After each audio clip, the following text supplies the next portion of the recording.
Good morning, my dear students. I am your social teacher of Class 4. Today, in this Part 3 revision video, we are going to see Lesson 10, our Forest and Wildlife Resources, Lesson 11, our Mineral Resources, and Lesson 12, our Energy Resources.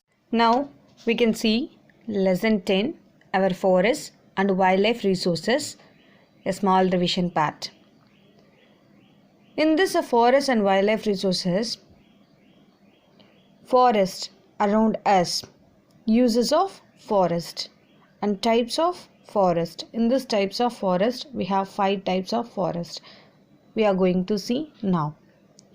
Forest is a gift of nature to us and is classified as a natural resources. Forest is a large area of land covered with trees. It is also home to many birds and animals. We have so many uses from the forest. Students, if I ask uses of forest, you can write in your own. So here, plants and trees give living beings oxygen to breathe. The roots of trees bind the soil and prevent soil erosion. Forests improve the quality of a soil and also promote rainfall. Forests provide us fruits, vegetables, medicinal herbs, wood for cooking, and so many uses. They provide shelter to many birds and animals. Now we can see the types of forest. Students, just go through this tabular column. You can get the answer. Evergreen forest. It is also called tropical rainforest. Deciduous forest is also called monsoon forest. Tan forest.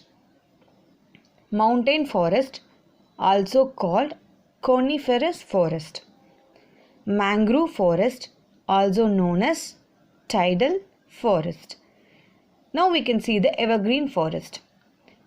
In this evergreen forest, trees do not shed their leaves and remain green throughout the year. Rosewood, mahogany, ebony are the trees grown. These dense forests are found in areas that receive heavy rainfall. Next one is deciduous forest. Trees shed their leaves in the dry season. Teak, sal, sandalwood and mahua are the trees grown here. These trees are found on the wetter parts of the Deccan Plateau. Next one is tan forest.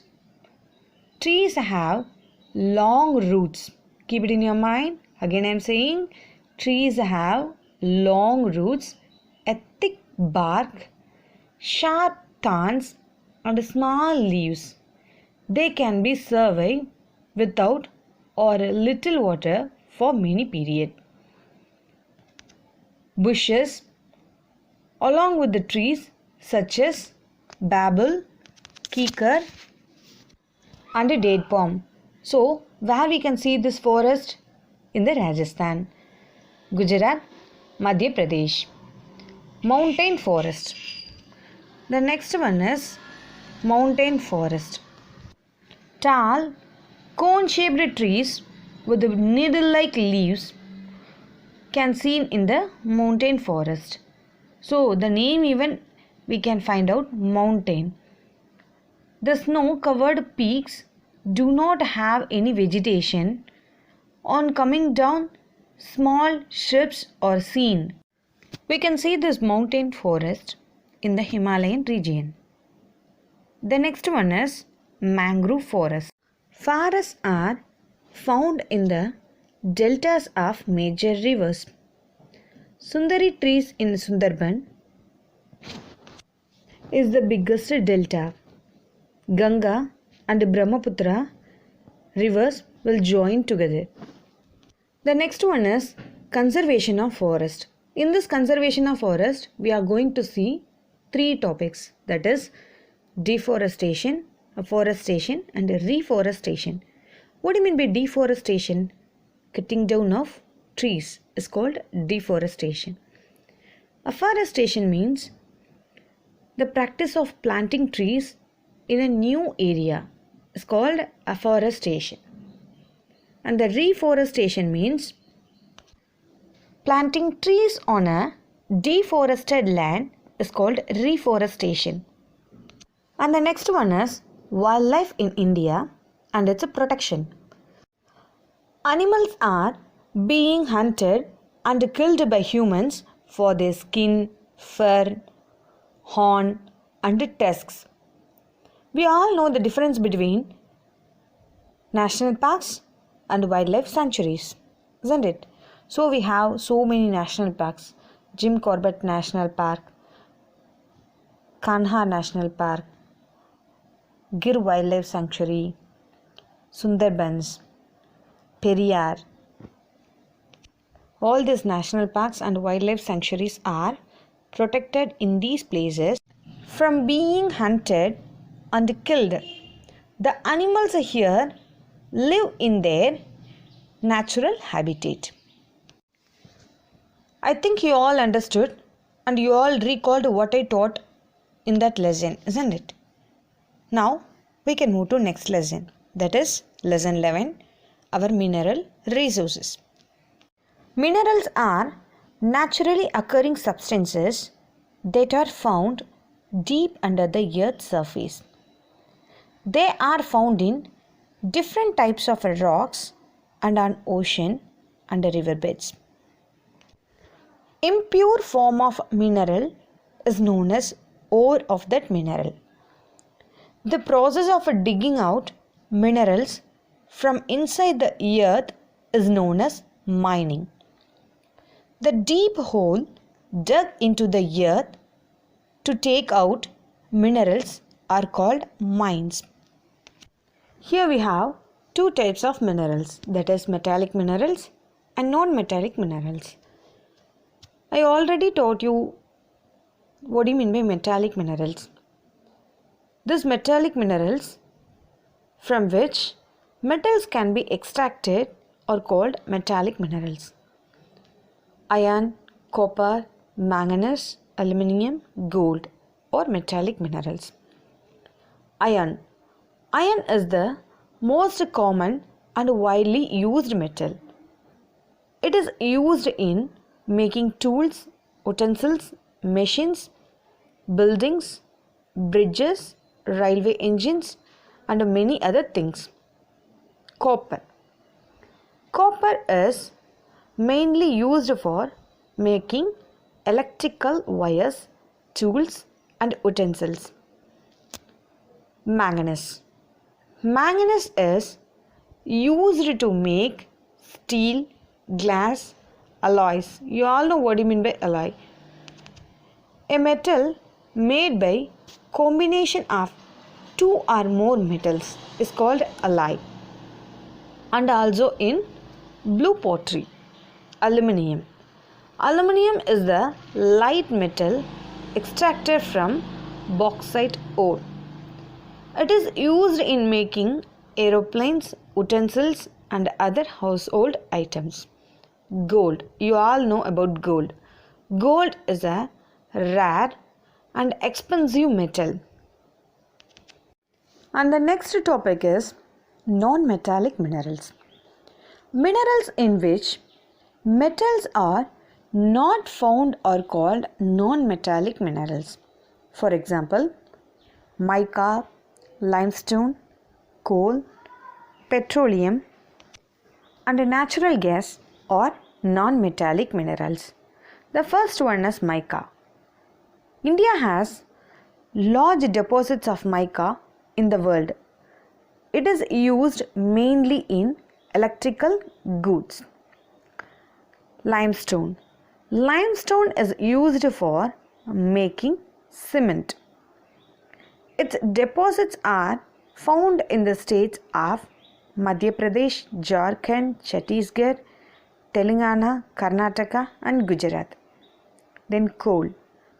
Coal is used as a fuel.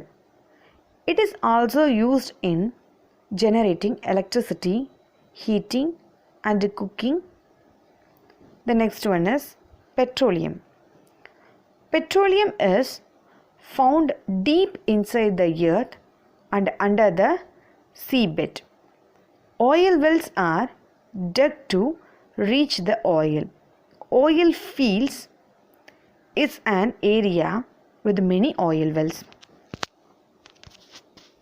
Students, just read the uses of metals. No need to read the states because sure you will collapse everything. So, no need to read any states. You can read the uses of metals. And the next one is natural gas. It is used as fuel in vehicles. And the next one is conservation of resources. We should not waste our non-renewable natural resources. We need to use them in a planned manner. And the next lesson is lesson 12, our energy resources. Resources. What do you mean by resources? Nature has provided us many things like air, water, sunlight, minerals, forest and wildlife that provide useful to us in many ways.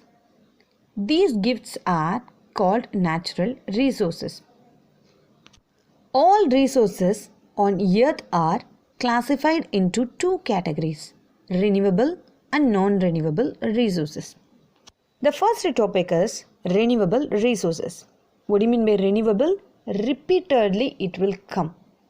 Understood? Repeatedly what will come? Sun, wind, water, everything will come repeatedly. It's called renewable resources. And what do you mean by non-renewable resources? If we use once, we can't get back again. That is called non-renewable resources. Here we have solar energy, wind, rain and biomass. Solar energy. It comes from sun. We can use this for heating and cooking. Wind is also used to generate electricity using windmills. River water is used for generating electricity. Biomass energy is derived from organic materials that comes from plants and animals. It is used for heating and cooking. And the next one is non-renewable resources. We have coal, petroleum, natural gas. These are non-renewable resources. If we use once, we can't get back again. Coal. Coal is most important minerals used for generating heat and electricity, running steam engines and machines in factories. Petroleum is mainly used to produce petrol, diesel and other products. So, what do you mean by LPG? Liquefied petroleum gas. And the natural gas is used as fuel in many vehicles. Conservation of resources. We should plant more trees. We should not pollute our natural resources. We should reduce our dependency on non-renewable resources. Students, I think we completed our revision part. Totally we have 3 parts. So, do your exam properly.